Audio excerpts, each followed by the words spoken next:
hip hop, hip hop, hip hop, hip Bars is back. hip hop, Sam hip Ant. hop, Oh hip God.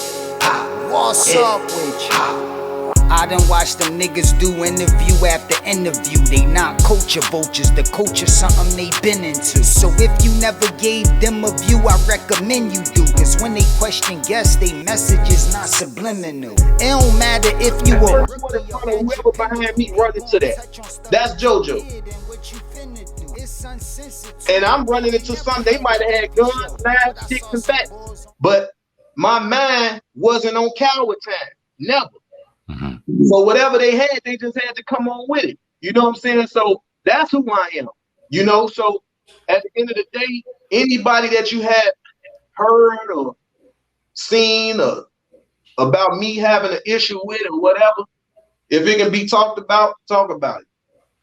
If not, leave it alone. Because what I eat don't make them go to the bathroom, and vice versa. No doubt. You were talking about you met Dr. Sebi. Yeah. Could you get into that? I think that's real powerful. When your experience with meeting Dr. Sebi. Well, my thing was being at Dr. Sebi's home and welcoming to his home. Dope. You know, and for 4 years, I've been on his nutrition guide. So I don't eat meat, seafood, no dairy products for 4 years now. Word. And actually right now I'm on a no sugar diet. I want to do me a 90-day no sugar, but if I can, I'm going to keep it like that. But I want to start off with a 90 days. So I'm like 2 weeks in so far. But, you know, for me, it's like the each one teach one theory. Like if Dr. Sebi went up against the United States courts on him reversing diseases and he won the cases in court, that's all the proof I need. You see what I'm saying? Like, we listen to so many misguided we get so much misguided information from so many people and we jump on a bandwagon, but when here go a guy that's really put his time and energy into finding out what these herbs can do to the human body, and he passions and put pride behind helping people, yes, I'm gonna listen to that. You know, what does it say to you that in today's society, Dr. Sebi's name, when it comes to mainstream media, gets destroyed, but we're supposed to follow medical advice from the owner of Microsoft? Exactly. Now, there you go. You prove the point. It's because he a melanated brother that didn't go to Harvard and all that. You see what I'm saying? And he was able to do what he was able to do. Crazy to me. What do you think about his death? I'm sorry to cut you off, brother. Yeah, I was actually over there. I was there at his house during that time. Oh, wow. Okay. So, you know, it's foul. I'm going to say foul play, man. Yeah. I'm going to say foul play because when you get in the way of Big Pharma, we already know what can happen. Just like all the other whistleblowers. When they whistleblow, look what happened. But now we see in Trump, if you notice, he trying to let out one of the whistleblowers. Your man from Chicago, right? Or Snowden. Snowden. Yeah. He trying to pardon him right now. So that's why it's kind of weird, because if you're not really into politics or don't really know what's going on in their high societies, one thing you can do know is Trump pulls the plug on his cohorts or whatever all the time, or embarrass them all the time. So it's like the United States federal government locked up Snowden, but Trump gonna pardon him. Same with Blagojevich. Trump pardoned him. So it's kind of like, I don't know if he take this job as a game or joke or what, or for face value that, hey, we humans, we all make mistakes, whatever. And if I can help it, he gonna let him go. Just like when Kanye brought the Larry Hoover situation to him. He said he's gonna look into it. So I feel like if him and Kim keep the pressure on him about it, and so far he just went to court, so the standards are good. So we just waiting on an immediate release at this moment for him. Well, what would that mean for the streets of Chicago if Larry Hoover was released and pardoned? I mean, it'll be a sigh of relief and happiness and joy, because you know how everybody wants that success story of a way, or what they say that jail do. You know, jail is supposed to rehabilitate you, right? Mm-hmm. So he's a prime example of that. If you let him home, because once again, like I said, the blueprint that himself and his board put together was no difference from what, besides being religious, is what Elijah Muhammad was doing for us, giving us guidance to life. Like it's laws and policies that spoke on our hygiene, not to rape nobody, don't do drugs. You see what I'm saying? So just them 3 out of 16 of the laws. Come on, man. What's wrong in that picture? I don't get it. Why did go ahead, sorry. But any group of our people, and you know, in our families in the South and other places, our parents be having 10 kids, 17 kids. Yep. So you gonna call us a mob? These my brothers and sisters. Mm-hmm. And if mama say if one go to the store, all go to the store for safety, 17 of us going to this store. Right. But when it's police is in our neighborhood policing us, we not asking them to police us. Y'all putting them there to police us. And we unfamiliar with them. So yeah, we gonna buck the system because who is these dudes?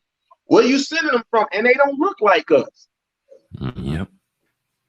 So even if you bring the ones that do look like us, you know, that want to be somebody else, we'd rather that. You see what I'm saying?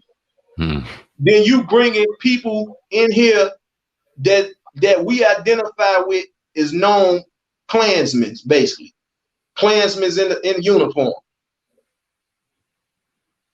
That's a fact, and that's one of the biggest problems. We talked about this on the podcast last week. We don't have any officers in these communities that know the community and can take somebody that may have messed up in the fucking store and take them home to their mama and go, yo, here's home, man, blah, blah, blah, blah. Go ahead and go chill, man. And we don't have that relationship with the officer because you got these dudes that come in from these suburban neighborhoods because the inner cities pay more. They go and grab these jobs and have no idea what's going on in the community. It's a huge fucking problem. And that's why it's important for guys and brothers like you and people out here in the community. And why Larry Hoover would be so important to be back out, because he can give guidance to people that need it and understand where he's coming from. I want to talk about Larry Hoover, man. I've been hearing his name a lot. Conversation made me Rick Ross.